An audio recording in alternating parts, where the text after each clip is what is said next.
Hey guys, it's Gloria and welcome back to my channel.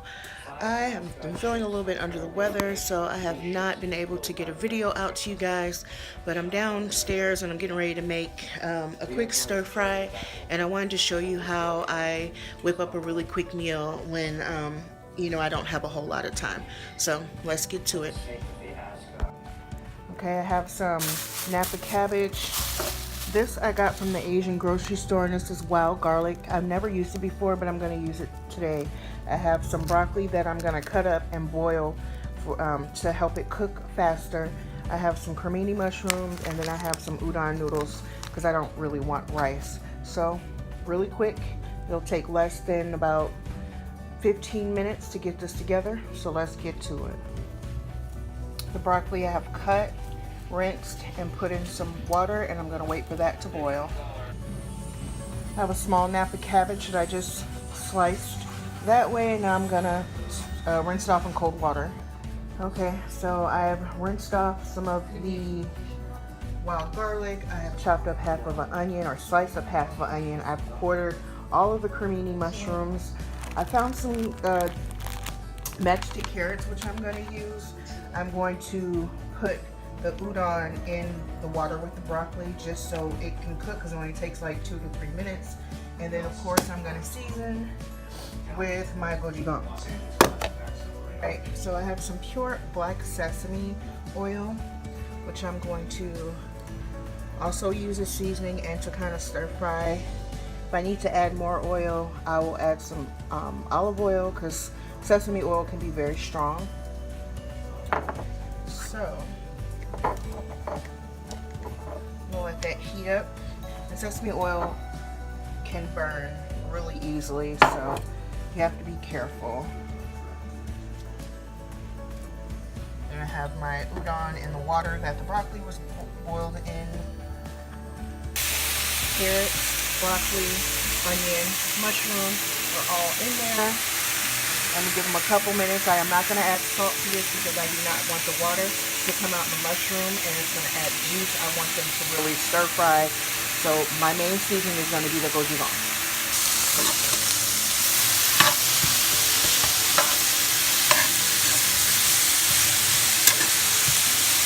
I need to really get a new wok. The one I had, I used it so much that it rusted on the inside. So, and I have a little teeny one, but it's not going to fit all of this. So time to invest in a new one.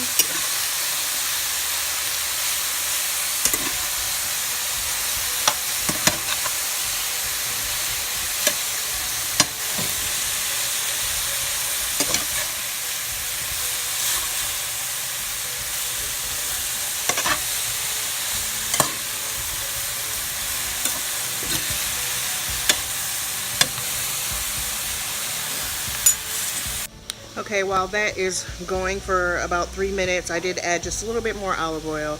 Just wanted to give you guys a quick update. So I am probably about 6 weeks out from the vegan vegetarian experience that I did.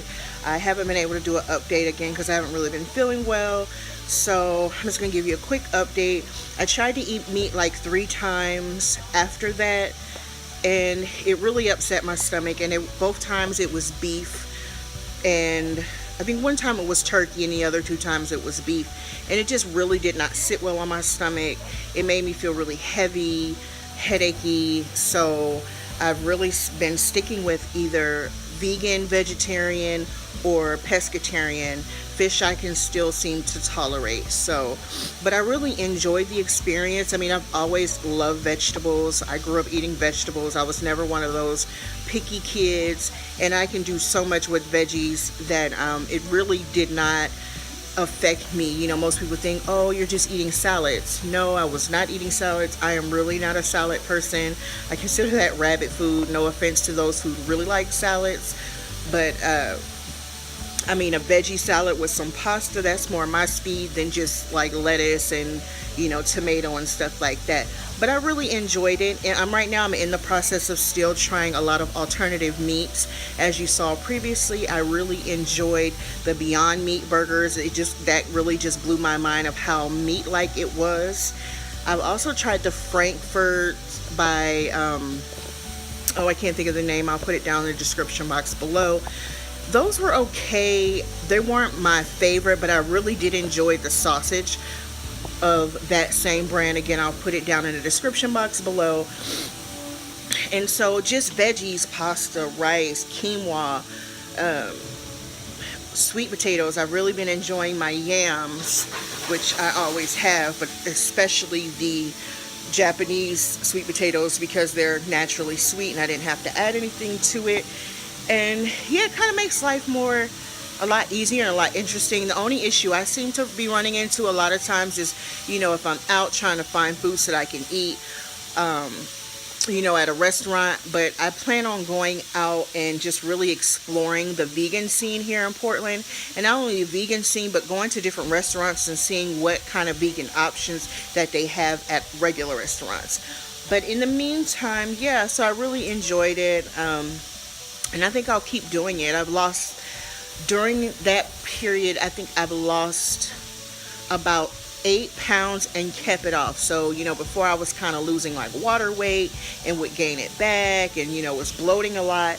Now I've actually kept that 8 pounds off consistently because I'm not eating a lot of food that causes me to bloat.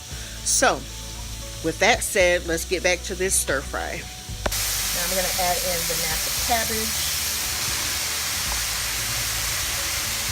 And I kept some of the white, a good portion of the white on napa because it's a lot tenderer than regular green cabbage or purple cabbage. So but it'll give it like a little bit of more texture, which I like. And napa cabbage cooks up really, really fast.